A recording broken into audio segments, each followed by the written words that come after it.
finished product, ang Aglio Olio ni Rappi Bees.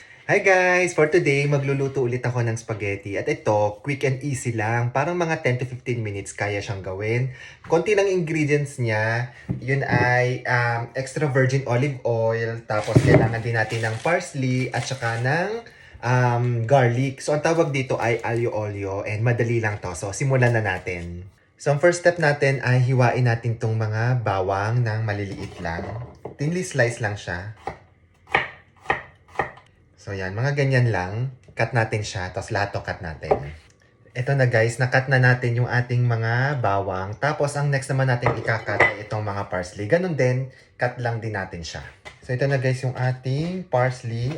Ginayat-gayat ko na siya ng maninipis. So ayan. So guys, simulan na natin magluto. Magpakulo lang tayo ng tubig tapos lutuin natin yung pasta. Pero lagyan natin siya ng asin. Ayan.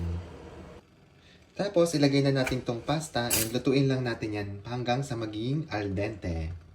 So habang niluluto natin yung pasta, sa kabilang pan, pwede na rin tayo magsimula. So ito, nilagyan ko lang siya ng olive oil. And yan, medyo dadamihan ko siya. So kapag mainit na yung ating oil, ilagay na natin yung bawang. Tapos lutuin lang natin siya ng medium or low heat lang para kumatas talaga yung bawang sa oil. Tapos gusto ko pala siya na medyo maanghang, kaya lalagyan natin siya ng chili flakes. Kapag medyo luto na yung ating bawang, lagyan natin siya ng pasta water. So ito.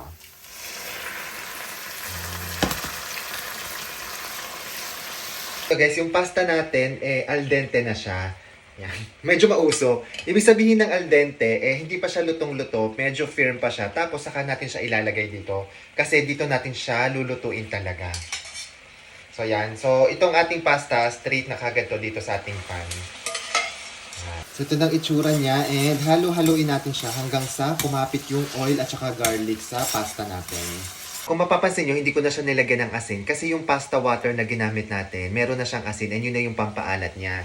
Tapos ito, halo-halo lang siya. Usually ginagawa ng mga chef, di ba yung ginaganon-ganon nila to?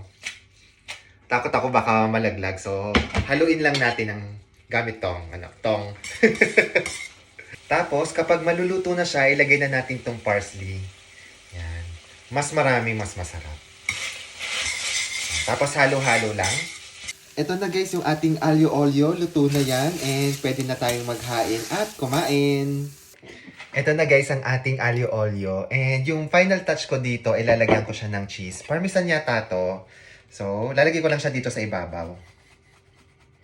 Ito na guys, ang ating finished product. Ang aglio olio ni Rappi Bees. So, tikman na po natin. Ito na guys, excited na ako and tikman na natin ang niluto kong aglio olio. Ito yung paborito kong part, tikiman na. Sobrang dali lang niya, parang ang matagal lang dito yung pagkakat siguro. Doon ako medyo nagtagal. Pero yung pagluluto, ang bilis lang niya.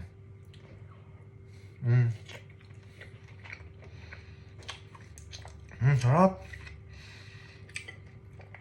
Sarap.